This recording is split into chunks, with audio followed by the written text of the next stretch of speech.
ದಲಿತ ಮತ್ತು ಪ್ರಗತಿಪರ ಸಂಘಟನೆಗಳು ಚಾಮರಾಜನಗರ ಜಿಲ್ಲೆಯಲ್ಲಿ ಬಾಪು ಅಣ್ಣನವರ 65ನೇ ವರ್ಷದ ಪಯಣವನ್ನ ಹೇಗೆ ಸಾಗಿದೆ, ಯಾವ ರೀತಿ ಸಾಗ್ತಾ ಇದೆ, ಏನಾಗಬೇಕಾಗಿತ್ತು, ಏನು ಮಾಡಬೇಕಂತಕ್ಕಂಥ ವಿಚಾರಗಳನ್ನ, ಅವರ ಜನ್ಮದಿನದ ವಿಚಾರಗಳನ್ನ ಸಾರ್ವಜನಿಕವಾಗಿ ತಮ್ಮ ಅಭಿಪ್ರಾಯಗಳನ್ನು ಹಂಚಿಕೊಳ್ಳೋದಕ್ಕೆ ವಿವಿಧ ಕಾರ್ಯಕ್ರಮಗಳನ್ನ, 2 ಗೋಷ್ಠಿಗಳನ್ನ ಏರ್ಪಡಿಸಿದ್ದಾರೆ. ಈ ದಿನ ನಾನು ಬೆಂಗಳೂರಿಂದ ಬರಬೇಕಾಯ್ತು. ಇವತ್ತು ಲೆಕ್ಕಾಚಾರದಲ್ಲಿ ನಾನು ಎಲ್ಲೋ ಬೇರೆ ಕಡೆನೂ ಇರಬೇಕಾಗಿತ್ತು. ಆದ್ರೆ ಇವತ್ತು ಬಾಪು ಅಣ್ಣ ನನ್ನ ಒಡ ಹುಟ್ಟಿದ ಅಣ್ಣ. ನಾನು ಮೊದಲಿಂದನೂ ಅಣ್ಣ ಅಂತಾನೆ ಕರೆಯೋದು. ಅವ್ರ ಪೂರ್ತಿ ಹೆಸರು ಯಾರಾದ್ರೂ ನಾನು ಕೇಳಿದ್ರೆ ನನಗೆ ಗೊತ್ತಿಲ್ಲ ಅಂತೀನಿ. ಬಾಪು ಅಣ್ಣ ಅಷ್ಟೇ ಗೊತ್ತಿಲ್ಲ, ಅಷ್ಟು ಅವರು ಪರಿಚಿತರು. ಆದ್ರೆ ಸಮಯನ ನಾನು ತಗೊಳ್ಳೋದಿಲ್ಲ. ಬಾಬಾ ಸಾಹೇಬ್ ಅಂಬೇಡ್ಕರ್ ಅವರು ಈ ದೇಶದಲ್ಲಿ ಹುಟ್ಟದೇ ಹೋಗಿದ್ರೆ ನಮ್ಮ ಸ್ಥಿತಿ ಏನು? ನಾವ್ಯಾರು? ನಮ್ಮನ್ನ ಯಾರು ಕೇಳೋರಿದ್ರು? ಬಾಬಾ ಸಾಹೇಬ್ ಅಂಬೇಡ್ಕರ್ ಅವರು ವಿಷಯವನ್ನ ಕುಡಿದು ನಮಗೆ ಅಮೃತ ಕೊಟ್ಟಿದ್ದಾರೆ. ಈ ಅಮೃತದ ಪಾಲು ಏನಾಗ್ತಾ ಇದೆ? ಎಲ್ಲಿ ಹೋಗ್ತಾ ಇದೆ? ಯಾರು ಈ ಪಾಲನ್ನ ಸವಿತಾರವರು? ಯಾರು? ಬಾಬಾ ಸಾಹೇಬ್ ಅಂಬೇಡ್ಕರ್ ಕೊಟ್ಟಿರ್ತಕ್ಕಂಥ ಅಮೃತದ ಪಾಲು ಹಳ್ಳಿಯಲ್ಲಿ ಇರ್ತಕ್ಕಂಥ ಪ್ರತಿಯೊಂದು ಗುಡಿಸಲು ಮನೆಗಳಲ್ಲಿ ಕಸ ಗುಡಿಸ್ತಕ್ಕಂಥವರು, ಕೂಲಿ ಮಾಡ್ತಕ್ಕಂಥವರು, ಒಪ್ಪತ್ತು ಗೂಟಿಗೆ ಗೆಲ್ಲದಂತವರಿಗೆ ಅವಕಾಶಗಳು ಹೋಗ್ಬೇಕಾಗಿತ್ತು. ಇವತ್ತು ಮೀಸಲಾತಿ ಏನಾಗ್ತಾ ಇದೆ? ಸರ್ಕಾರದ ಯೋಜನೆಗಳು ಏನಾಗ್ತಾ ಇದಾವೆ? ಸ್ವತಂತ್ರ ಬಂದು 75 ವರ್ಷಗಳಾಗಿದೆ. ಇನ್ನು ನಮ್ಮ ಸ್ಥಿತಿ ಹೇಗಿದೆ?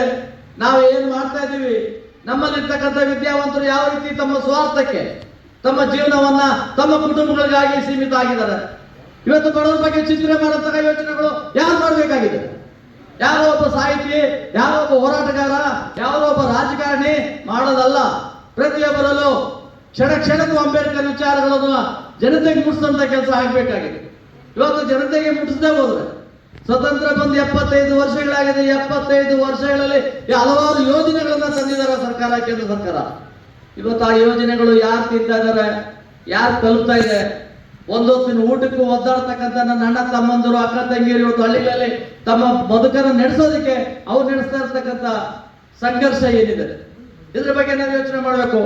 ನಾನು ಸಮಯನ ಜಾಸ್ತಿ ತಗೊಳ್ಳೋಣ ಅಂತ ಹೇಳಿದ್ದೀನಿ. ಆದ್ರೂ ನನಗೆ ಒಡಲಲ್ಲಿ ಇರ್ತಕ್ಕಂಥ ಆಕ್ರಂದನ ನಿಮ್ ಜೊತೆ ಹಂಚ್ಕೊಳ್ಳಬೇಕು. ಅಣ್ಣ ನನ್ನನ್ನ ಪ್ರೀತಿಯಿಂದ ಇವತ್ತು ಬರಬೇಕು, ನೀವು ಬಂದಿರ್ತಕ್ಕಂಥ ಬಲಿತ ದಲಿತರ ತುಳಿತ ನನ್ನ ಜನ ಅನಾಥ ಅಂತಕ್ಕಂಥ ಒಂದು ಪುಸ್ತಕವನ್ನ ಇವತ್ತು ಇಲ್ಲಿ ಬಿಡುಗಡೆ ಮಾಡಬೇಕು, ಈ ಭಾಗದಲ್ಲಿ ಈ ವಿಚಾರಗಳನ್ನ ತಿಳಿಸ್ಬೇಕು ಅಂತಕ್ಕಂಥದ್ದು. ಈ ಪುಸ್ತಕದಲ್ಲಿ ಇರ್ತಕ್ಕಂಥ ವಿಷಯಗಳು 1850ರಲ್ಲಿ ಸಾವು ಮಹಾರಾಜರು, ಬರೋಡ ಮಹಾರಾಜರು ಏನು ಮೀಸಲಾತಿಯನ್ನ ಮತ್ತೆ ಹಿಂದುಳಿದ ಸಮಾಜಗಳಿಗೆ ಕೊಟ್ಟಂತ ನ್ಯಾಯ ಏನಿತ್ತು, ಅಲ್ಲಿಂದ ಹಿಡಿದು 2020ರವರೆಗೂ ಸುದೀರ್ಘವಾದ ಭಾರತ ದೇಶದ ಪ್ರತಿ ರಾಜ್ಯಗಳಲ್ಲಿ ಎಷ್ಟು ಜನ MLA ಪರಿಶಿಷ್ಟ ಜಾತಿಗಳಲ್ಲಿ ಎಷ್ಟು ಜನ MP ಇದು MP ಮೀಸಲು ಕ್ಷೇತ್ರನೇ. ಈ ಕ್ಷೇತ್ರಗಳಲ್ಲಿ ಎಷ್ಟು ಜನ ಗೆದ್ದು ಬಂದ್ರು, ಯಾವ ರೀತಿ ಅವರ ಕುಟುಂಬಗಳನ್ನ ಅಭಿವೃದ್ಧಿ ಮಾಡ್ಕೊಂಡ್ರು. ಆದ್ರೆ ಓಟ್ ಹಾಕಿದಂತವರು ಬಾಬಾ ಸಾಹೇಬರು ಕೊಟ್ಟಿರ್ತಕ್ಕಂಥ ಅಮೃತದ ಪಾಲನ್ನ ಕೊಡಿಸೋದ್ರಲ್ಲಿ ಎಷ್ಟು ಜನ ಸಕ್ಸಸ್ ಆಗಿದ್ದಾರೆ, ಈ ವಿಚಾರವನ್ನು ನಾವು ತಿಳಿಸ್ಬೇಕಾಗ್ತದೆ. ಬರೀ ಒಂದು ಚಾಮರಾಜನಗರ ಜಿಲ್ಲೆಗೆ ಸಂಬಂಧಪಟ್ಟ ವಿಚಾರ ಅಲ್ಲ, ಇಡೀ ದೇಶದಲ್ಲಿ ಕಾಶ್ಮೀರದಿಂದ ಹಿಡಿದು ಕನ್ಯಾಕುಮಾರಿ ತನಕ ಇವತ್ತು ಪರಿಸ್ಥಿತಿಗಳನ್ನ ನಾವು ಅಧ್ಯಯನ ಮಾಡಬೇಕಾಗ್ತದೆ. ಬಾಬಾ ಸಾಹೇಬರ ಚಿಂತನೆಗಳನ್ನ ನಾವು ಅಳವಡಿಸ್ಕೋಬೇಕಾಗ್ತದೆ. ನಾನು ರಾಜಕಾರಣ ಇದರಲ್ಲಿ ಮಾತಾಡೋದಿಲ್ಲ. ಎಲ್ಲ ರಾಜಕೀಯ ಪಕ್ಷದಲ್ಲಿ ಮೀಸಲಾತಿಯನ್ನ ಪಡ್ಕೊಂಡು ತಿಂದಂತವ್ರೆ ಪುನರಾವರ್ತನೆ ಆಗ್ತಾ ಇದಾರೆ. ಒಂದ್ಸರಿ MLA ಆಗ್ತಾರೆ, ಓಕೆ, ಒಳ್ಳೇದು ಆಗ್ಲಿ. 2 ಸಾರಿ ಆಗ್ತಾರೆ, ಆಗ್ಲಿ. ನಿರಂತರವಾಗಿ ತಾನು, ತನ್ನ ಅಳಿಯ, ತನ್ನ ಮಗ, ತನ್ನ ಮಗಳು, ಸೊಸೆ, ತನ್ನ ಕುಟುಂಬಕ್ಕೆ ಸೀಮಿತ ಆಗ್ಬಿಟ್ರೆ ಮೀಸಲಾತಿಗಳು, ಬೇರೆಯವ್ರ ಪರಿಸ್ಥಿತಿ ಏನು? ಅಂಬೇಡ್ಕರ್ ಬಯಸಿದ ಆಸೆ ಏನು? ಸಾಮಾಜಿಕ ನ್ಯಾಯವನ್ನ ಯಾವ ರೀತಿ ಕೊಡಬೇಕಾಗಿತ್ತು? ಸಮಾಜದ ಕಟ್ಟ ಕಡೆಯ ವ್ಯಕ್ತಿಗಳಿಗೆ ಇವತ್ತು ಕೇಳೋರಿಲ್ಲ. ವಿಧಾನಸಭೆಗೆ ಹೋಗ್ತಾರೆ, ಆರಾಮಾಗಿ ಕೂತ್ಕೋತಾರೆ. ಪಾರ್ಲಿಮೆಂಟ್ಗೆ ಹೋಗ್ತಾರೆ, ಅಲ್ಲಿ ಆರಾಮಾಗಿ ಕೂತ್ಕೋತಾರೆ. ತಮ್ಮದೇ ಆದ ಜೀವನವನ್ನ ಯಾವ ರೀತಿ ಸುಧಾರಿಸ್ಕೋಬೇಕು ಅಂತ ಯೋಚನೆ ಮಾಡ್ತಾರೆ. ಇವನ ನನ್ನ ಜನಕ್ಕೆ ಆಗಿರ್ತಕ್ಕಂಥ ಅನ್ಯಾಯ ಏನು? ನಮ್ಮ ಜನರ ಪರಿಸ್ಥಿತಿಗಳು ಯಾರು? ನಮಗೆ ಮೇಲ್ಜಾತಿಗಳು ನಮ್ಮ ಶತ್ರುಗಳಲ್ಲ. ನಮ್ಮ ಶತ್ರುಗಳು ನಮ್ಮಲ್ಲೇ ವಿದ್ಯಾವಂತರಾಗಿರ್ತಕ್ಕಂಥವ್ರು, ರಾಜಕೀಯವಾಗಿ MLA, MP, IAS, IPS, IRS, IFS, ಇಂಡಸ್ಟ್ರಿಯಲಿಸ್ಟ್ಗಳು, ಯಾರ್ಯಾರು ಇನ್ಕಮ್ ಟ್ಯಾಕ್ಸ್ ಕಟ್ತಾ ಇದಾರೋ ಇವರೇ ನಮ್ಮ ಶತ್ರುಗಳು. ಯಾಕಂದ್ರೆ ಅವ್ರು ಯಾವತ್ತೂ ತಮ್ಮ ಅಣ್ಣ ತಮ್ಮಂದ್ರ ಬಗ್ಗೆ ಯೋಚನೆ ಮಾಡಲ್ಲ, ತಮ್ಮ ಬದುಕುಗಳ ಬಗ್ಗೆ ಯೋಚನೆ ಮಾಡಲ್ಲ. ತಮ್ಮ ಬದುಕುಗಳು ಯೋಚನೆ ಮಾಡ್ತಾರೆ, ತಮ್ಮ ಅಣ್ಣ ತಮ್ಮಂದ್ರ ಬದುಕುಗಳು ಯೋಚನೆ ಮಾಡಲ್ಲ. ಈ ರೀತಿಯಲ್ಲಿ ನಾವು ಯೋಚನೆ ಮಾಡ್ಬೇಕಾಗ್ತದೆ. ನಮಗೆ ನೋವಿದೆ. ನಾನು ಕಟ್ಟ ಕಡೆಯ ಬಡವರಲ್ಲಿ ಬಡವ, ನನ್ನ ತಾಯಿನೂ ಎಷ್ಟೋ ಸರಿ ಊಟಕ್ಕೆ ಇಲ್ಲದೆ ಇದ್ದಾಗ ಅನ್ನೆ ಸೊಪ್ಪು ಹೊಲದಲ್ಲಿ ಹೋಗಿ ಕಿತ್ಕೊಂಡು ಬಂದು ಒಂದಿಷ್ಟು ಕೊಟ್ಬಿಟ್ಟು ಜೀವನ ಮಾಡಪ್ಪ ಮಗನೆ, ಇವತ್ತು ರಾತ್ರಿ ತಿಂದು ಮಲ್ಕೊಳ್ಳಪ್ಪ ಅಂತ ಹೇಳ್ತಾರೆ ಅಂತ ಕಾರಣಲಿಂದು. ಇವತ್ತು ಸ್ವಲ್ಪ ನಾನು ಸುಧಾರಿಸ್ಕೊಂಡಿದ್ದೀನಿ. ನನ್ನ ಮಕ್ಕಳನ್ನ ನಾನು ಎಲ್ಲಿ ಓದಿಸ್ತೇನೆ, ದೊಡ್ಡ ದೊಡ್ಡ ಕಾನ್ವೆಂಟ್ ಅಲ್ಲಿ ಓದಿಸ್ತೇನೆ. ಅವ್ರು 80% 90% ಮಾರ್ಕ್ಸ್ ತಗೊಂತಾರೆ. ಸರ್ಕಾರಿ ಶಾಲೆ ಓದೋ ಮಕ್ಕಳು 35% ತಗೊಳ್ಳೋದಕ್ಕೆ ಕಷ್ಟ. ನನ್ನ ಮಕ್ಕಳಿಗೂ ನಾನು ಮೀಸಲಾತಿಯನ್ನ ಕೊಡಿಸಿದ್ರೆ ಇನ್ನೊಬ್ಬ ನಮ್ಮ ಸರ್ಕಾರಿ ಶಾಲೆ ಓದೋ ನಮ್ಮ ಅಣ್ಣ ತಮ್ಮದ್ರ ಮಕ್ಕಳ ಗತಿ ಏನು? ಅದಕ್ಕೆ ನಮ್ಮಂತವ್ರು ಏನ್ ಮಾಡ್ಬೇಕು, ಮೀಸಲಾತಿಯನ್ನ ನಾವು ಆರ್ಥಿಕವಾಗಿ ಸುಧಾರಣೆ ಆಗಿದ್ದೀವಿ, ನಮ್ಮ ಅಣ್ಣ ತಮ್ಮ ಇನ್ನೂ ಬಡತನದಲ್ಲಿದ್ದಾರೆ, ನನ್ನ ಅಕ್ಕ ತಂಗಿರು ಇನ್ನೂ ಬಡತನದಲ್ಲಿದ್ದಾರೆ, ಅವ್ರಿಗೂ ತಲುಪಬೇಕಂತಕ್ಕಂಥ ಯೋಚನೆಯನ್ನ ಮಾಡ್ಬೇಕು. ಇದು ಆಗದೆ ಹೋದ್ರೆ ಸಮಾಜ ಬದಲಾವಣೆ ಆಗಲ್ಲ. ನಾವೊಂದು ಭಾಷಣ ಮಾಡ್ತೇವೆ, ಏನೋ ಮಾತಾಡ್ತೇವೆ, ಏನೋ ಹೇಳ್ತೇವೆ, ಯಾರೋ ಬಂದಿದ್ದಾರೆ, ಏನೋ ಮಾತಾಡಿದ್ರು, ಕರೆದಿದ್ದಾರೆ ಪಾಪಣ್ಣ, ಅವ್ರ ಗೌರವಕ್ಕೆ ನೀವೆಲ್ಲರೂ ಬಂದ್ಬಿಟ್ಟಿದ್ದೀವಿ. ಬಂದ ಮೇಲೆ ಬದಲಾವಣೆ ಆಗಂತ ಯೋಚನೆಗಳು ನಿಮ್ಮಿಂದ ಒಬ್ಬರಿಂದನೇ ಸ್ಟಾರ್ಟ್ ಸಾಧ್ಯ ಆಗಲ್ಲ. ನಾನೇನ್ ಮಾಡ್ಲಿ ಅಂತಕ್ಕಂಥ ಯೋಚನೆ ಬೇಡ. ಬದಲಾವಣೆ ಎಲ್ಲರಿಂದ ಆಗ್ಲೇ ಆಗುತ್ತೆ. ಬಾಬಾ ಸಾಹೇಬರು ಒಬ್ಬರು ಇಡೀ ದೇಶವನ್ನ ಬದಲಾವಣೆ ಮಾಡಿದ್ದಾರೆ. ಯಾವತ್ತೂ ಅವರು ನೀವು ಮಹಾನಾಯಕ ಸೀರಿಯಲ್ ನೋಡ್ತಾ ಇದ್ರೆ ಅನ್ಸುತ್ತೆ, ಮಹಾನಾಯಕದಲ್ಲಿ ಪಟ್ಟಂತ ಪಾಡು, ಅವರು ಪಟ್ಟಿರ್ತಕ್ಕಂಥ ನೋವು, ಅವರ ಸಹನೆ, ಅವರ ಶಾಂತಿ ಸ್ವರೂಪ, ಯಾವ ರೀತಿ ಜನರಿಗೆ ಯಾವ ರೀತಿ ವಿದ್ಯಾವನ್ನ ಕಲಿಸ್ಕೋಬೇಕು, ಯಾವ ರೀತಿ ಬದಲಾವಣೆ ಮಾಡಬೇಕು ಅಂತಕ್ಕಂಥ ಯೋಚನೆಗಳನ್ನ ಅವರು ಮಾಡಿದ್ದಾರೆ. ಇವತ್ತು ಈ ದಿಕ್ಕಿನಲ್ಲಿ ನಾವು ಯೋಚನೆ ಮಾಡಬೇಕಾಗಿದೆ. ನಾವು ಈ ಬಿಳಿ ಬಟ್ಟೆ ಹಾಕೊಂಡು ನಾವು ಚೆನ್ನಾಗಿದ್ರೆ ಸಾಕಾಗೋದಿಲ್ಲ. ನನ್ನ ಅಣ್ಣ ತಮ್ಮದನ್ನು ಈ ಬಿಳಿ ಬಟ್ಟೆ ಹಾಕೋಬೇಕು, ಪಾರ್ಲಿಮೆಂಟ್ಗೆ ಹೋಗ್ಬೇಕು, ಅಸೆಂಬ್ಲಿಗೆ ಹೋಗ್ಬೇಕು, ಈ ಸಮಾಜದ ಬದಲಾವಣೆಗಾಗಿ ನಿರಂತರವಾದಂತಹ ಕೆಲಸಗಳನ್ನ ಮಾಡಬೇಕು ಅಂತಕ್ಕಂಥ ಯೋಚನೆಗಳನ್ನ ಮಾಡಬೇಕಾಗಿದೆ. ಆ ದಿಕ್ಕಿನಲ್ಲಿ ಬಾಬಾ ಸಾಹೇಬರು ಕೊಟ್ಟಿರ್ತಕ್ಕಂಥ ಅವಕಾಶಗಳನ್ನ ನಾವು ಚಾಚು ಚಪ್ಪದೆ ಮಾಡಲೇಬೇಕು. 75 ವರ್ಷ ಬಜೆಟ್ಗಳು ಬಂದಿದ್ದಾವೆ ನಮ್ಗೆ. 75 ವರ್ಷ. ಕಳೆದ ವರ್ಷದಲ್ಲಿ ನಮ್ಮ ಬಜೆಟ್ ಶೆಡ್ಯೂಲ್ ಕ್ಯಾಸ್ಟ್ ಅವರಿಗೆ ಮತ್ತು ಶೆಡ್ಯೂಲ್ ಟ್ರೈಬ್ ಇದ್ದಂತ ಬಜೆಟ್ ಎಷ್ಟು ಅಂದ್ರೆ ಸರ್ಕಾರದಲ್ಲಿ ಬಾಬಾ ಸಾಹೇಬ್ ಅಂಬೇಡ್ಕರ್ ಕೊಟ್ಟಂತ ಮೀಸಲು ಮತ್ತು ಸೌಲಭ್ಯಗಳು 34,000 ಕೋಟಿ. 34,000 ಕೋಟಿ ಹಣವನ್ನ ನಮಗಾಗಿ ಹಣ ಅಭಿವೃದ್ಧಿ ಮಾಡೋದಕ್ಕೆ ಇಟ್ರೆ, ನಮ್ಮದೇ ಆದಂತ ಒಬ್ಬ ಸಚಿವರು ಇದ್ರು, ಸಮಾಜ ಕಲ್ಯಾಣ ಸಚಿವರು, ಈಗೂ ಹಾಲಿ ಇದ್ದಾರೆ, ನಮ್ಮವರೇ ಮೀಸಲು ಕ್ಷೇತ್ರದಿಂದ ಗೆದ್ದು ಬಂದಂತವರು. 19,000 ಕೋಟಿಯನ್ನ ತಗೊಂಡೋಗಿ PW ಡಿಪಾರ್ಟ್ಮೆಂಟ್ ನೀರಾವರಿ ಇಲಾಖೆಗೆ ಹಾಕಿದ್ದಾರೆ.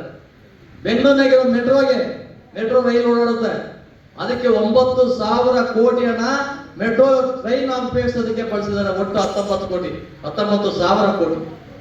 ನಾನು ಮುಖ್ಯಮಂತ್ರಿಗೆ ಪ್ರಶ್ನೆ ಮಾಡಿದೆ. ನಾನು ಪಕ್ಷದಲ್ಲೇ ಇದ್ದೇನೆ, ನಾನು ಬಿಜೆಪಿಯ ರಾಷ್ಟ್ರೀಯ ಪ್ರಧಾನ ಕಾರ್ಯದರ್ಶಿ, ನನಗೂ ಸಮಾಜದ ಕಳಕಳಿ ಇದೆ, ತುಳಿತಕ್ಕೊಳಪಟ್ಟಂತ ಅನ್ಯಾಯ ಆದಂತ ನನ್ನ ಅಣ್ಣ ತಮ್ಮದ್ರ ಬಗ್ಗೆ ಯೋಚನೆ ಮಾಡಬೇಕಾಗಿದೆ. ನಾನು ಮುಖ್ಯಮಂತ್ರಿ ಪ್ರಶ್ನೆ ಮಾಡಿದೆ, ಈ ಹಣನ ನೀವು ಯಾಕೆ ಬಳಸ್ತಾ ಇದ್ದೀರಿ? ನಿಮ್ಮಲ್ಲಿ ಕೊರತೆ ಇದೆಯಾ? ಬಳಸ್ಕೊಳ್ಳಿ, ಮತ್ತೆ ವಾಪಸ್ ಕೊಡಿ ನಮ್ಗೆ ಹಣನ. ನಮ್ಮ ಹಣ ನಮ್ಮ ಅಣ್ಣ ತಮ್ಮಂದ್ರಿಗೆ ತಲುಪಬೇಕು, ನಮ್ಮ ಗುಡಿಸಲಿರ್ತಕ್ಕಂಥವ್ರಿಗೆ ಮನೆಗಳಿಗೆ ತಲುಪಬೇಕು, ಅವ್ರಿಗೆ ಊಟ ಕೊಡಬೇಕು, ಅವ್ರಿಗೆ ಸೌಲಭ್ಯ ಕೊಡಬೇಕು. ಈ ದಿಕ್ಕಿನಲ್ಲಿ ಯೋಚನೆ ಮಾಡಬೇಕು. ಈ ಕೆಲಸವನ್ನ ನಮ್ಮ MLAಗಳು ಯೋಚನೆ ಮಾಡಲ್ಲ, ಆರಾಮಾಗಿದ್ದಾರೆ. ನಿಮ್ಮ 18% ಓಟ್ ಬೇಡ್ರಿ, ನಮ್ಗೆ 82% ಮೇಲ್ಜಾತಿ ಹೋರಾಟ ಗೆಲ್ತೀವಿ, ನಿಮ್ ಓಟ್ ನಮ್ಗೆ ಬೇಡ ಅಂತಾರೆ. ನಾವೇನ್ ನನಗೆ ಕೇಳಕ್ ಹೋದ್ರೆ, ಏನ್ರಿ ಈ ಹಣ ಈ ತರ ದುರ್ಬಳಕೆ ಆಗ್ತಾ ಇದೆ, ನೀವೇನ್ ಮಾಡ್ತಾ ಇದ್ರೆ ಕೂತ್ಕೊಂಡು ಅಸೆಂಬ್ಲಿಯಲ್ಲಿ ಪ್ರಶ್ನೆ ಮಾಡಿ, ಬಾಬಾ ಸಾಹೇಬ್ ಕೊಟ್ಟಿರೋದು ಏನಕ್ಕೆ ನಿಮ್ ಮೀಸಲು ಕ್ಷೇತ್ರದಲ್ಲಿ ಗೆದ್ದು ಬಂದಂತ ನೀವು, ಇದು ನಮ್ಗೆ ಅನ್ಯಾಯ ಆದಾಗ ಪ್ರಶ್ನೆ ಮಾಡೋದಕ್ಕೆ ನಿಮ್ಮನ್ನ ಅಲ್ಲಿ ಕಳ್ಸಿರೋದು, ಮೀಸಲು ಕ್ಷೇತ್ರ ಕೊಟ್ಟರೋದು. ಇವತ್ತು ಚಾಮರಾಜನಗರ ಮೀಸಲು ಕ್ಷೇತ್ರ ಯಾಕೆ ಕೊಟ್ಟಿದ್ದಾರೆ ಪಾರ್ಲಿಮೆಂಟ್ಗೆ? ಏನಾದ್ರೂ ದಲಿತರಿಗೆ ಅನ್ಯಾಯ ಆದ್ರೆ ನೀವು ಪಾರ್ಲಿಮೆಂಟ್ ಅಲ್ಲಿ ಪ್ರಶ್ನೆ ಮಾಡಿ ಅಂತ. ಕೊಳ್ಳೇಗಾಲ ಏನು ಕೊಟ್ಟಿದ್ದಾರೆ, ಅದು ಮೀಸಲು ಕ್ಷೇತ್ರ. ಆದ್ರಿಂದ ನಾನು ಹೇಳ್ತಾ ಉದಾಹರಣೆ ನಿಮ್ಮ ಅಕ್ಕಪಕ್ಕ ಇರೋ ಕ್ಷೇತ್ರಗಳು, ಇದು ದೇಶದಲ್ಲಿ ಇರ್ತಕ್ಕಂಥ ಕಥೆ. ಹಾಗಾಗಿ ಅಲ್ಲಿರ್ತಕ್ಕಂಥ MLAಗಳು, ಇಲ್ಲಿರ್ತಕ್ಕಂಥ MP ಗಳು ಪ್ರಪಂಚದಲ್ಲಿ ಇರ್ತಕ್ಕಂಥ ಎಲ್ಲಾ ನೋವುಗಳನ್ನ ಮತ್ತೆ ಸಮಸ್ಯೆಗಳನ್ನ ಆಲಿಸೋದ್ರ ಜೊತೆಲಿ ನಮ್ಮ ಭಾರತದಲ್ಲಿ ಬಾಬಾ ಸಾಹೇಬ್ ಕೊಟ್ಟಿರ್ತಕ್ಕಂಥ ಯೋಜನೆಗಳನ್ನ ತಲುಪಬೇಕು. ಚೀನಾರಾಮ್ ಅವರು ಬಿಜೆಪಿ ಇದ್ದಾರೆ, ಹೌದು ಇದೀನಿ, ಹಂಗಂತ ನನ್ನನ್ನು ಮಾರಾಟ ಮಾಡ್ಕೊಂಡಿಲ್ಲ. ಬಾಬಾ ಸಾಹೇಬ್ ಅಂಬೇಡ್ಕರ್ ವಿಚಾರಗಳನ್ನ ತಲುಪಿಸಬೇಕಾಗ್ತದೆ, ಸರ್ಕಾರದ ಯೋಜನೆಗಳನ್ನ ನೇರವಾಗಿ ಜನರಿಗೆ ತಲುಪಿಸಬೇಕಾಗ್ತದೆ. ಆ ದಿಕ್ಕಿನಲ್ಲಿ ಕೆಲಸ ಮಾಡಿದವರು ನಾನು ಯಾಕಿರ್ಬೇಕು? ಬಾಬಾ ಸಾಹೇಬ್ ಅಂಬೇಡ್ಕರ್ ದೇಶದ ಮೊದಲನೇ ಕಾನೂನು ಮಂತ್ರಿ ಆಗಿದ್ರು. ದೇಶಕ್ಕೆ ಪ್ರಥಮ ಕಾನೂನು ಮಂತ್ರಿ ಆಗಿದ್ದಂತವರು ಬಾಬಾ ಸಾಹೇಬ್ ಅಂಬೇಡ್ಕರ್ ಅವರು ಯೋಚನೆ ಮಾಡ್ತಾರೆ, ಬರೀ ಪರಿಶಿಷ್ಟ ಜಾತಿಗೆ ನಾಯಕರಾಗಿರ್ಲಿಲ್ಲ ಅಂಬೇಡ್ಕರ್ ಅವರು ದೇಶದ ಸಮಸ್ತರ ನಾಯಕರಾಗಿದ್ದಂತವರು, ದೇಶದ ಆರ್ಥಿಕ ತಜ್ಞರು, ನೀರಾವರಿ ತಜ್ಞರು, ಸಂವಿಧಾನದ ತಜ್ಞರು, ಹೆಣ್ಣು ಮಕ್ಕಳಿಗಾಗಿ ತಮ್ಮ ಪದವಿಯನ್ನೇ ತ್ಯಾಗ ಮಾಡಿದಂತವರು. ಅವರು ಕಾಮನ್ ಸಿವಿಲ್ ಕೋಡ್ ತರಬೇಕನ್ನೋ ಪ್ರಯತ್ನ ಮಾಡ್ತಾರೆ. ಕಾಮನ್ ಸಿವಿಲ್ ಕೋಡ್ ಅಂದ್ರೆ ದೇಶದಲ್ಲಿ ಇರ್ತಕ್ಕಂಥ ಪ್ರತಿಯೊಬ್ಬ ಹೆಣ್ಣು ಮಗಳನ್ನು ಒಂದೇ ಕಾನೂನು ವ್ಯಾಪ್ತಿಯಲ್ಲಿ ಬರಬೇಕು, ತಂದೆ ಆಸ್ತಿಯಲ್ಲಿ ಹೆಣ್ಣು ಮಗಳಿಗೂ ಪಾಲು ಹೋಗ್ಬೇಕು. ಹೆಣ್ಣು ಮಗಳ ಮೇಲೆ ಗಂಡಸರು ಬಹಳ ದೌರ್ಜನ್ಯ ಮಾಡ್ತಾರೆ, ಅನ್ಯಾಯ ಮಾಡ್ತಾರೆ, ಅವ್ರ ಮೇಲೆ ತೊಂದರೆ ಕೊಡ್ತಾರೆ. ಹಾಗಾಗಿ ಹೆಣ್ಣು ಸಮಾನವಾಗಿರ್ಬೇಕಂತಕ್ಕಂಥ ಯೋಚನೆಯನ್ನ ಮಾಡೋದಕ್ಕೆ ಬಾಬಾ ಸಾಹೇಬ್ ಅಂಬೇಡ್ಕರ್ ಪ್ರಯತ್ನ ಮಾಡ್ತಾರೆ. ಆಗ ನೆಹರು ಹೇಳ್ತಾರೆ, ಇಲ್ಲ ಕಾಮನ್ ಸಿವಿಲ್ ಕೋಡ್ ತರಬೇಡಿ, ಸಾಮಾನ್ಯ ಸಿವಿಲ್ ಕೋರ್ಟ್ ಅಂದ್ರೆ ಹೆಣ್ಣು ಮಕ್ಕಳಲ್ಲಿ ಮುಸಲ್ಮಾನ್ ಹೆಣ್ಣು ಮಕ್ಕಳಿಗೆ ಅನ್ಯಾಯ ಆಗ್ಬಿಡುತ್ತೆ, ಮುಸಲ್ಮಾನ್ ಹೆಣ್ಣು ಮಕ್ಕಳಿಗೆ ಬುರ್ಕಾದಲ್ಲೇ ಇರಲಿ ಅಂತಕ್ಕಂಥ ಮಾತನ್ನ ಹೇಳಿ ಅದನ್ನ ಬಂದ್ ಮಾಡ್ತಾರೆ. ಹೋಗ್ಲಿ ಬಿಡಿ ಅಂತ ಹೇಳಿ ಅವರು ಏನ್ ಮಾಡ್ತಾರೆ, ಹಿಂದೂ ಕೋಡ್ ಬಿಲ್ ಅನ್ನ ತರೋ ಪ್ರಯತ್ನ ಮಾಡ್ತಾರೆ. ಹಿಂದೂ ಕೋಡ್ ಬಿಲ್ ಅಂದ್ರೆ ಹೆಣ್ಣು ಮಕ್ಕಳಿಗೆ ತಂದೆ ಆಸ್ತಿಯಲ್ಲಿ ಪಾಲ್ ಕೊಡ್ಬೇಕು, ಬರೀ ಪರಿಶಿಷ್ಟ ಜಾತಿ ಹೆಣ್ಣು ಮಕ್ಕಳಿಗೆ ಅಲ್ಲ, ಬ್ರಾಹ್ಮಣ ಹೆಣ್ಣು ಮಕ್ಕಳಿರ್ಬೋದು, ಯಾವುದೇ ದೇಶದಲ್ಲಿರ್ತಕ್ಕಂಥ ಹಿಂದೂ ಹೆಣ್ಣು ಮಕ್ಕಳಿಗೆ ತಂದೆ ಆಸ್ತಿಯಲ್ಲಿ ಪಾಲು, ಗೌರವಯುತವಾಗಿ ಗಂಡು ಮಕ್ಕಳಿಗೆ ಇರ್ತಕ್ಕಂಥ ಸರಿಸಮಾನವಾದ ಹಕ್ಕುಗಳನ್ನ ಕೊಡ್ಬೇಕಂತ ಕೆಲಸನ ಮಾಡ್ತಾರೆ. ನೆಹರು ಅದಕ್ಕೆ ಒಪ್ಪೋದಿಲ್ಲ. ಹೆಣ್ಣು ಮಕ್ಕಳೇನಿದ್ರು 4 ಗೋಡೆ ಮಧ್ಯೆ ಗಂಡಂದರಿಗೆ ಸುಖ ಕೊಟ್ಕೊಂಡು ಕಾಲ ಕಳಿಬೇಕು, ಅವ್ರಿಗೆ ಇಂಥ ಅವಕಾಶ ಕೊಡೋಕ್ಕಾಗಲ್ಲ. ಆಗ ಹೋಗ್ತಾರೆ ರಾಷ್ಟ್ರಪತಿಗೆ ಹೇಳ್ತಾರೆ, ಬಾಬು ರಾಜೇಂದ್ರ ಪ್ರಸಾದ್ ಅಂಬೇಡ್ಕರ್ ಅವರು, ಹೇಳಿಯ ನೆಹರುಗೆ ಹೆಣ್ಣು ಮಕ್ಕಳು ಗಂಡಸರಿಂದ ಶೋಷಣೆಗೊಳಗಾಗಿದ್ದಾರೆ, ದೌರ್ಜನ್ಯಗೊಳಗಾಗಿದ್ದಾರೆ, ಈ ಕಾನೂನು ತರದೇ ಹೋದ್ರೆ ನಾನು ಕಾನೂನು ಮಂತ್ರಿಯಾಗಿ ಯಾಕೆ ಇರ್ಬೇಕು, ನಾನು ಒಬ್ಬ ಕಾನೂನು ಮಂತ್ರಿ ಆದ್ರೆ ಈ ಸಮಾಜದ ಕಟ್ಟ ಕಡೆ ಹೆಣ್ಣು ಮಕ್ಕಳಿಗೂ ನ್ಯಾಯ ಕೊಡ್ಬೇಕು ಅಂತಕ್ಕಂಥ ಪ್ರಯತ್ನ ಮಾಡ್ತಾರೆ. ಆಗ ರಾಷ್ಟ್ರಪತಿ ಹೇಳ್ತಾರೆ, ಅಂಬೇಡ್ಕರ್ ಜಿ ಅಡ್ಜಸ್ಟ್ ಮಾಡ್ಕೊಂಡ್ಬಿಡಿ ಅಂತಾರೆ. ಬಾಬಾ ಸಾಹೇಬ್ ಅಂಬೇಡ್ಕರ್ ಅಡ್ಜಸ್ಟ್ಮೆಂಟ್ ರಾಜಕಾರಣಿ ಆಗಿರ್ಲಿಲ್ಲ, ಅಡ್ಜಸ್ಟ್ಮೆಂಟ್ ನಾಯಕರಾಗಿರ್ಲಿಲ್ಲ. ಬರ್ತಾರೆ, ಒಂದು ವೈಟ್ ಪೇಪರ್ ತಗೊಳ್ತಾರೆ, ಯಾವ ಹೆಣ್ಣು ಮಕ್ಕಳಿಗಾಗಿ ಕಾನೂನು ಮಾಡ್ಲಿಕ್ಕೆ ಆಗದೆ ಇರ್ತಕ್ಕಂಥ ಕಾನೂನು ಮಂತ್ರಿಯಾಗಿ ಒಂದು ಕ್ಷಣ ನನ್ನ ಅಧಿಕಾರದಾಗಿರೋದಲ್ಲ ಅಂತ ರಾಜೀನಾಮೆ ಕೊಟ್ಟಿದ್ದೆ ಬರ್ತಾರೆ. ಅದು ಬಾಬಾ ಸಾಹೇಬ್ ಅಂಬೇಡ್ಕರ್. ಬಾಬಾ ಸಾಹೇಬ್ ಅಂಬೇಡ್ಕರ್ ಅವರು ಸುಮ್ಮನೆ ಅಂಬೇಡ್ಕರ್ ಆಗಿಲ್ಲ, ಅವರು ಇಡೀ ಜೀವನವನ್ನೇ ತ್ಯಾಗ ಮಾಡಿದ್ದಾರೆ. ಅವರು ಜೀವನವನ್ನೇ ವಿಷಯವನ್ನ ಕುಡಿದು ನಮ್ಮೆಲ್ಲರಿಗೂ ಅಮೃತ ಬಿಟ್ಟು ಹೋಗಿದ್ದಾರೆ. ಈ ಅಮೃತದ ಪಾಲು ನಾವು ತಗೋಬೇಕಲ್ಲ, ನಾವೊಬ್ಬರೇ ತಗೊಂಡ್ರೆ ಆಯ್ತಾ, ಸ್ಟೇಜ್ ಮೇಲೆ ಇರ್ತಕ್ಕಂಥ ನಾವೇ ತಗೊಂಡ್ರೆ ಆಯ್ತಾ, ನಿಮ್ಗೂ ತಲುಪಬೇಕಲ್ಲ, ಕೊನೆ ಸಾಲಲ್ಲಿರೋದವ್ರು ಹೋಗ್ಬೇಕಲ್ವಾ, ನಿಮ್ ಕೈಯಿಂದ ಕೊಡೋದಲ್ಲ ಅದು. ಬಾಬಾ ಸಾಹೇಬ್ರೆ ಬರೆದು ಹೋಗಿದ್ದಾರೆ ಸಂವಿಧಾನದಲ್ಲಿ, ಇಷ್ಟು ಹಕ್ಕನ್ನ ನೀವು ಪಡ್ಕೊಳ್ಳೇಬೇಕು, ಇಷ್ಟು ಹಕ್ಕನ್ನ ನಿಮ್ಗೆ ಸಿಗ್ಲೇಬೇಕು ಅಂತ ಕಡ್ಡಾಯ ಮಾಡಿದ್ದಾರೆ. ಇವತ್ತು ನಮ್ಮಲ್ಲಿ ಬಹಳ ಜನ MLA ಇದ್ದಾರೆ, 10 ಸಾರಿ 15 ಸಾರಿ ಆಗಿ 12 ಸಾರಿ 13 ಸಾರಿ ಆಗಿರ್ತಕ್ಕಂಥವ್ರು ಇದ್ದಾರೆ. ಉದಾಹರಣೆಗೆ ಎಷ್ಟೋ ಜನ ಹೆಸರು ಹೇಳಿದ್ರೆ ಬೇಜಾರಾಗುತ್ತೆ, ಆದ್ರೂ ಕೆಲವು ಹೆಸರು ಹೇಳಲೇಬೇಕಾಗ್ತದೆ. ನಿಮಗೂ ಗೊತ್ತಾಗ್ತಾ ಇದೆ ನಾನು ಯಾರ ಹೆಸರು ಹೇಳ್ಬೋದು ಅಂತ. ನಮ್ಮ ರಾಜ್ಯದಲ್ಲಿ ನಿಮ್ಗೆ ಗೊತ್ತಿರೋಂಥ ರಾಜ್ಯಗಳಲ್ಲ, ಬೇರೆ ಬೇರೆ ರಾಜ್ಯಗಳಲ್ಲೂ 10 ಸಾರಿ 12 ಸಾರಿ MLA ಆಗಿದ್ದಾರೆ ಒಬ್ರೆ. ಅವ್ರಾದ್ಮೇಲೆ ಅವ್ರ ಮಕ್ಕಳು, ಅವ್ರಾದ್ಮೇಲೆ ಅವ್ರ ಅಳಿಯ, ಅವ್ರಾದ್ಮೇಲೆ ಅವ್ರ ಸೊಸೆ, ಎಲ್ಲಿಂದ ಕರ್ಕೆ ಬಂದು ನಿಲ್ಸ್ಬಿಡೋದು. ಇದು ಹಾಗಾಗ್ಬಾರ್ದು. ಅಂಬೇಡ್ಕರ್ ಅವರು ಮೀಸಲು ಕೊಟ್ಟಿರ್ತಕ್ಕಂಥದ್ದು ಎಲ್ಲರಿಗೂ ಸಮವಾಗಿ ಹಂಚಿಕೆ ಆಗ್ಬೇಕು. ಅಂಬೇಡ್ಕರ್ ಅವರು ಜನರಲ್, ನಾನು ಆರ್ಥಿಕವಾಗಿ ಸುಧಾರಣೆ ಆಗಿದ್ದೀನಿ ಅಂದ್ರೆ ನಾನೇನ್ ಮಾಡ್ಬೇಕು, ನಾನು ಜನರಲ್ ಕ್ಷೇತ್ರಕ್ಕೆ ಹೋಗ್ಬೇಕು. ಇವತ್ತು ಅಂಬೇಡ್ಕರ್ ಅವರು ಎಂತ ದೂರದೃಷ್ಟಿ ನಾಯಕರು ಅಂದ್ರೆ, ಎಷ್ಟು ಶೆಡ್ಯೂಲ್ ಕಾಸ್ಟ್ ವ್ಯಕ್ತಿ ಜನರಲ್ಲೂ ಸ್ಪರ್ಧೆ ಮಾಡ್ಬೋದು, ನಾವು ಮೀಸಲು ಕ್ಷೇತ್ರದಲ್ಲೂ ಸ್ಪರ್ಧೆ ಮಾಡ್ಬೋದು. ಯಾರಿಗೆ ತಾಕತ್ತಿದೆಯೋ, ಯಾರಿಗೆ ಅನುಕೂಲಗಳಾಗಿದೆಯೋ ಅವ್ರು ಏನ್ ಮಾಡ್ಬೇಕು, ಅವ್ರು ಬಿಡ್ಬೇಕು. ನಮ್ಮ ಸಮುದಾಯಗಳಿಗೆ ಇನ್ನೊಬ್ಬ ಅಂತನೊಂದು ಬಿಟ್ಕೊಡ್ಬೇಕು ಮೀಸಲಾತಿಯನ್ನ. ಅವ್ರು ಜನರಲ್ಗೆ ಹೋಗ್ಬೇಕು. ಹೆಸರು ಮಾಡಿದೀರಾ ನೀವು, ಬೇಕಾದಷ್ಟು ದುಡ್ಡು ಮಾಡಿದೀರಾ, ಎಲ್ಲ ಮಾಡಿದೀರಾ, ಹೋಗಿ ಇನ್ನೊಬ್ಬ ಅಂತಮ್ಮಂದ್ರು ಬಿಡಿ. ಪಾಪಣ್ಣ ಅಂತವರು ಇಷ್ಟು 65 ವರ್ಷಗಳ ನಿರಂತರವಾಗಿ ಬಡವರು ಸೇವೆ ಮಾಡಿ, ನನ್ನ ಅಣ್ಣತಮ್ಮಂದ್ರು, ನನ್ನ ಅಕ್ಕಂಗಿರು, ಇವ್ರಿಗೆ ನೋವಾಗಿದೆ, ಅವ್ರಿಗೆ ನೋವಾಗಿದೆ ಅಂತ ಊರೂರು ಹೋಗಿ ಸಂಘಟನೆ ಮಾಡಿ ಸಮಾಜವನ್ನು ಸುಧಾರಣೆ ಮಾಡ್ತಕ್ಕಂಥವ್ರು. ಅವ್ರು ಒಂದ್ಸರಿ MLA ಆಗ್ಬಾರ್ದು, MP ಆಗ್ಬಾರ್ದು ಅಂತಿದ್ಯಾ? ಯಾರ್ಯಾರು MLA ಆಗಿರ್ತೀರೋ ನೀವೇ ತಗೊಂಡ್ಬಿಡ್ಬೇಕಾ ಮತ್ತೆ? ಅಂಬೇಡ್ಕರ್ ಆಶಯಗಳೇನು? IPD ಸಾಲಪ್ಪ ಅಂತ ಒಬ್ರು ಇದ್ದಾರೆ ಬೆಂಗಳೂರಿನಲ್ಲಿ, ಇದ್ರು ಅವರೊಬ್ಬ ಸಫಾಯಿ ಕೆಲಸ, ಕಸ ಗುಡಿಸ, ಜಾಡ್ಮಾಲಿ ಕೆಲಸ ಮಾಡ್ತಾರೆ. ಅವರು ಜನರಲ್ ಕ್ಷೇತ್ರದಲ್ಲಿ ನಿಂತು ಗೆಲ್ತಾರೆ. KH ರಂಗನಾಥ್ MP ಕ್ಷೇತ್ರದಲ್ಲಿ ಜನರಲ್ ಕ್ಷೇತ್ರದಲ್ಲಿ ನಿಲ್ತಾರೆ, ಗೆಲ್ತಾರೆ. ನಿಮಗೆ ಗೊತ್ತಿರ್ಬೋದು, ಗೂಳೆಟ್ಟಿ ಶೇಖರ್ ಅಂದ್ರೆ ನೋಡೋದಕ್ಕೆ ಎಲ್ಗೂ ಪ್ರಯತ್ನ ಇಲ್ಲ. ಗೂಳೆಟ್ಟಿ ಶೇಖರ್ ಪಕ್ಷಾಂತರ ಅಭ್ಯರ್ಥಿಯಾಗಿ ಯಾವುದೇ ಕಾಂಗ್ರೆಸ್, JDS, BJP ಸಪೋರ್ಟ್ ಇಲ್ಲದೆ ಅವರೇ ಜನರಲ್ ಕ್ಷೇತ್ರದಲ್ಲಿ ನಿಂತು ಒಬ್ಬ ಪರಿಶಿಷ್ಟ ಜಾತಿ ಹುಡುಗ ಗೆಲ್ತಾರೆ. ಖರ್ಗೆ ಅವ್ರಿಗೆ ಏನಾಗಿದೆ, KH ಮುನಿಯಪ್ಪನಿಗೆ ಏನಾಗಿದೆ, ನಮ್ಮ ಗೋವಿಂದ ಕಾರಜೋಳ ಅವ್ರಿಗೆ ಏನಾಗಿದೆ, ರಮೇಶ್ ಜಿಗ್ಜಿಗೆ ಏನಾಗಿದೆ, ನಮ್ಮಲ್ಲಿ ಬಹಳ ಜನ ಹೆಸರು ಹೇಳೋದು ಬೇಡ, ಹೇಳಿದ್ರೆ ಅದೊಂದು ರಾಜಕಾರಣದ ವೇದಿಕೆ ಆಗೋದು ಬೇಡ ಅಂತ ನಾನು ಭಾವಿಸಿ ನನ್ನ ನೋವು, ನನ್ನ ಹೃದಯದಲ್ಲಿ ಇರ್ತಕ್ಕಂಥ ನೋವು ನಿಮ್ಮ ಜೊತೆ ಹಂಚ್ಕೊಳ್ಳೋವಾಗ ಕೆಲವು ಹೆಸರುಗಳು ಮಾತ್ರ ಬಳಸ್ಕೊಂಡಿದ್ದೀನಿ. ಆದ್ರೆ ನಿಮ್ಗೆಲ್ಲರಿಗೂ ಅರ್ಥ ಆಗ್ತದೆ ಏನ್ ನಡೀತಾ ಇದೆ ನಮ್ಮ ಜಿಲ್ಲೆಯಲ್ಲಿ ಅಂತ ಯೋಚನೆ ಮಾಡ್ತಾ ಇರ್ತೀವಿ. ಮೈಸೂರು ಜಿಲ್ಲೆಯಲ್ಲಿ ನಡೀತಾ ಇದೆ, ಕೋಲಾರ ಜಿಲ್ಲೆಯಲ್ಲಿ ನಡೀತಾ ಇದೆ, ಚಿತ್ರದುರ್ಗ ಜಿಲ್ಲೆಯಲ್ಲಿ ನಡೀತಾ ಇದೆ, ಯಾರ್ಯಾರು ನಿಂತಿರ್ಬೋದು ಅಂತ ನಿಮ್ಮ ಬುದ್ಧಿವಂತರು ಕೆಲವರು ಯೋಚನೆ ಮಾಡಿ ಮನಸ್ಸಲ್ಲೇ ಲೆಕ್ಕಾಚಾರ ಆಗ್ತಾ ಇದ್ರಿ. ಅದೆಲ್ಲಕ್ಕಿಂತ ಮುಖ್ಯವಾಗಿ ಈ ಸಮಾಜದ ಬದಲಾವಣೆಗಾಗಿ ನಾವು ಹೊಸ ಹೊಸ ಯೋಜನೆಗಳನ್ನ, ಸರ್ಕಾರ ಕೊಡ್ತಕ್ಕಂಥ ಯೋಜನೆಗಳನ್ನ ಮನೆ ಮನೆಗೂ ತಲುಪಿಸದೆ ಆಗಿದ್ರೆ ಯಾವ ಸ್ಥಿತಿನಲ್ಲಿ ನಮ್ಮ ಜನ ಇವತ್ತು ಇದಾರೋ ಅವರು ಇನ್ನು ಮೇಲಕ್ಕೆ ಹೋಗ್ತಾ ಇದ್ರು. ಇವತ್ತು ನನ್ನ ಅಕ್ಕ ತಂಗಿಯರು ಬಂದಾಗ ನೋಡಿದೆ ಅವ್ರ ಸ್ಥಿತಿ ಹೇಗಿರ್ಬೋದು ಅಂತ. ಇಲ್ಲಿ ಏನು ಅವರು ಬರ್ಬೇಕಾದ್ರೆ ಒಂದು ಸುಂದರವಾದ ಒಳ್ಳೆ ಡ್ರೆಸ್ ಮಾಡ್ಕೊಂಡು, ಸ್ನಾನ ಮಾಡ್ಕೊಂಡು, ಡ್ರೆಸ್ ಮಾಡ್ಕೊಂಡು ಬಂದಿದ್ದಾರೆ. ನಾನು ಒಪ್ಕೋತೀನಿ, ಇದೊಂದು ಹಬ್ಬ ಅಂತ ಬಂದಿದ್ದಾರೆ. ಮನೆಗಳಿದ್ರೆ ಹೇಗಿರ್ತದೂ ಗೊತ್ತು ನನಗೆ. ಮನೆಗಳಿದ್ರೆ ಊಟಕ್ಕೆ ಹೇಗಿರ್ತದೆ, ಮನೆಗೆ ಖರ್ಚು ಹೇಗಿರ್ತದೆ, ಮನೆಗೆ ಎಷ್ಟು ಸುಂದರವಾಗಿದೆ, ಎಷ್ಟು RCC ಬಿಲ್ಡಿಂಗ್ ಇದೆ ಅದು ಗೊತ್ತು ನನಗೆ. ಯಾವಾಗ ನಾನು ಬರ್ತಾ ಇದ್ರೆ ದಾರಿ ಉದ್ದಕ್ಕೂ ನೋಡ್ಕೊಂಡು ಬಂದೆ. ನಾನು ಬೆಂಗಳೂರಿಂದ ಬರ್ಬೇಕಾದ್ರೆ ನಮ್ಮ ಅಕ್ಕ ತಂಗಿರು ಕೂಲಿಗೆ ಹೋಗ್ತಾ ಇರ್ಬೇಕಾದ್ರೆ ಅವ್ರ ಪರಿಸ್ಥಿತಿಗಳು ಹೇಗಿತ್ತು, ಎಷ್ಟು ದೂರ ನಡೀತಾ ಇದ್ದಾರೆ ರೋಡಲ್ಲಿ, ಅವ್ರ ಗತಿ ಏನು? ಇವತ್ತು ಅವ್ರ ಬಗ್ಗೆ ನೋವನ್ನು ಅನುಭವಿಸಿದವ್ರೆ, ಅದ್ರ ಬಗ್ಗೆ ನಾವು ಯೋಚನೆ ಮಾಡಿದವ್ರೆ ಯಾವ ಕಲ್ಯಾಣಗಳಾಗಬೇಕು? ಸಮಾಜದ ಬದಲಾವಣೆ ಮಾಡೋಕೆ ಬಾಬಾ ಸಾಹೇಬ್ ಅಷ್ಟು ಕಷ್ಟಗಳನ್ನ ಪಟ್ಟಿದ್ದಾರೆ. ಒಬ್ಬ ವ್ಯಕ್ತಿ ಇಡೀ ಭಾರತ ದೇಶವನ್ನೇ ಒಗ್ಗೂಡಿಸಿದ್ದಾರೆ.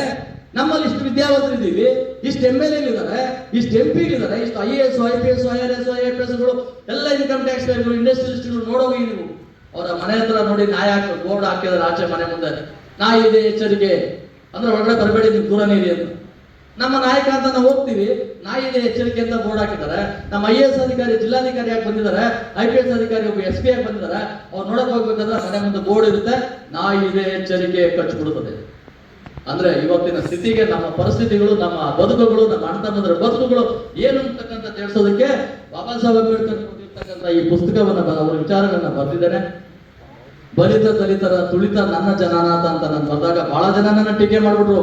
ಅದರಲ್ಲೂ ನಿಮ್ಮ ಚಾಮರಾಜನಗರ ಜಿಲ್ಲೆಯಲ್ಲೂ ಸಾಕಷ್ಟು ಜನ ನನಗೆ ಕೆಲವು ತುಕಡೆ ಗ್ಯಾಂಗ್ಗಳಿದ್ದಾವೆ. ಅವ್ರ ಚಿಂತೆ ಒಂದೇ, ಚಿನಾರಾಮ BJP ರೀ ಮೀಸಲಾತಿ ಬೇಡ ಅಂತ ಇದ್ದಾನೆ. ನಾನು ಯಾಕ್ರಿ ಬೇಡ ಅನ್ನಲ್ಲ, 100 ವರ್ಷ ಅಲ್ಲ, ಇನ್ನು 1000 ವರ್ಷ ಮೀಸಲಾತಿ ಇದೀವಿ. ಆದ್ರೆ ಮೀಸಲು ಸೌಲಭ್ಯಗಳನ್ನ ಪಡ್ಕೊಂಡಂತವ್ರು ಅವರು ಮತ್ತೊಬ್ಬನ ಮಾಡ್ತಾರೆ ಬಿಟ್ಕೊಡ್ಬೇಕಷ್ಟೇ.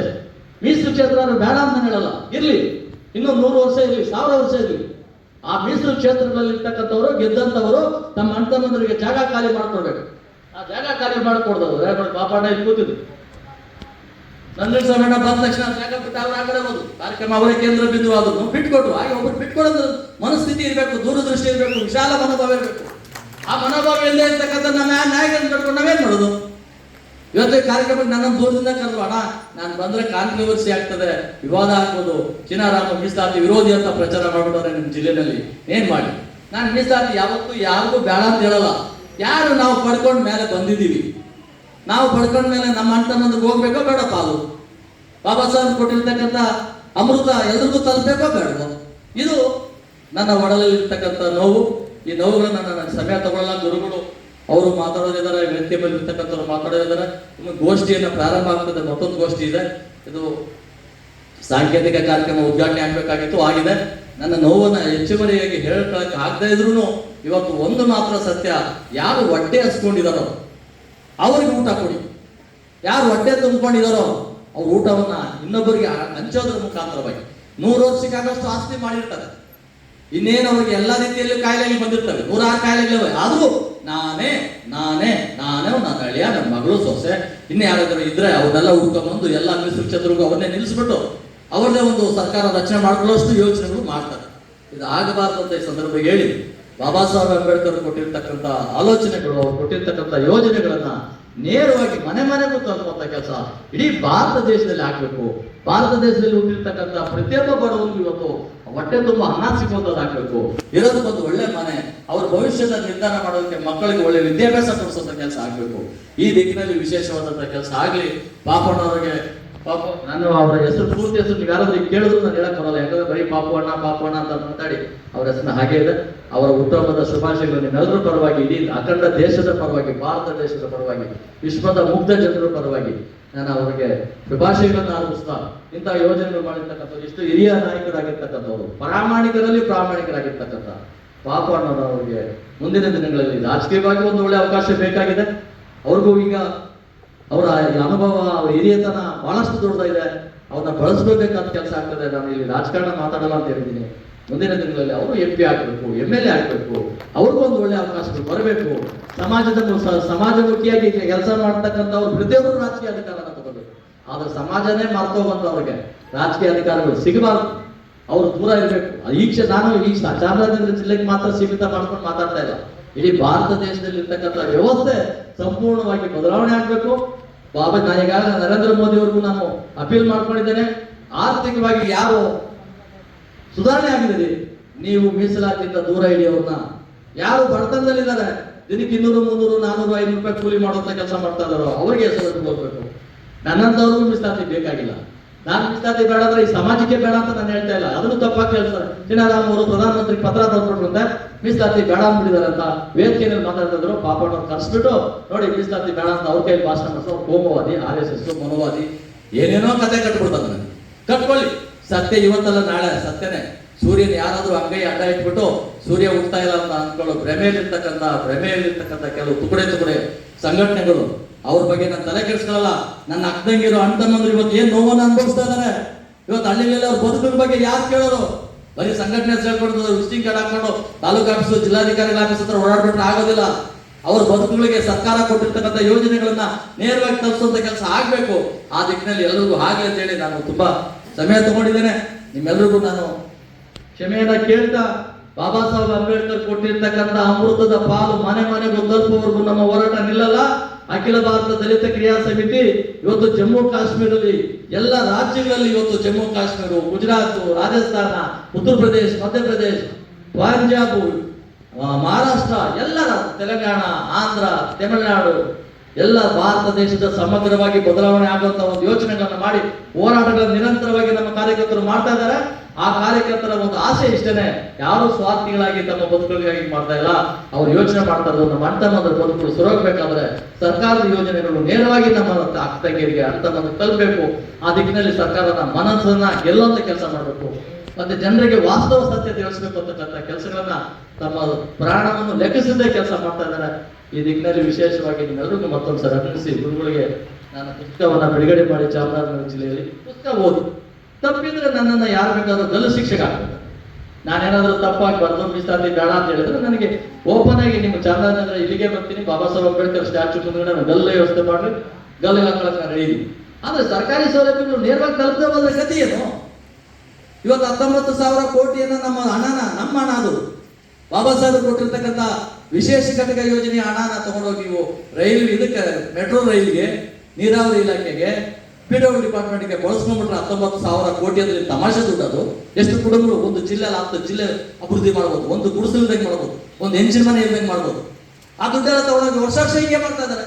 ಪ್ರತಿ ವರ್ಷ ಹೀಗೆ ಮಾಡ್ತಾರೆ. ಎಲ್ಲ ದೊಡ್ಡ ದೊಡ್ಡ ಮುಖ್ಯಮಂತ್ರಿಗಳು ದಲಿತರ ಪರ, ನಾನು ಹಿಂದುಳಿದ ನಾಯಕ, ನಾನು ಶೋಷಿತರ ಪರ ಅಂತ ಹೇಳ್ತಕ್ಕಂಥ ಎಲ್ಲ ನಮ್ಮ ನಾಯಕರುಗಳು ಇದೇ ಕೆಲಸ ಮಾಡಿದ್ರೆ ಈ ಅಮಾಯಕರ ಸ್ಥಿತಿ ಏನು?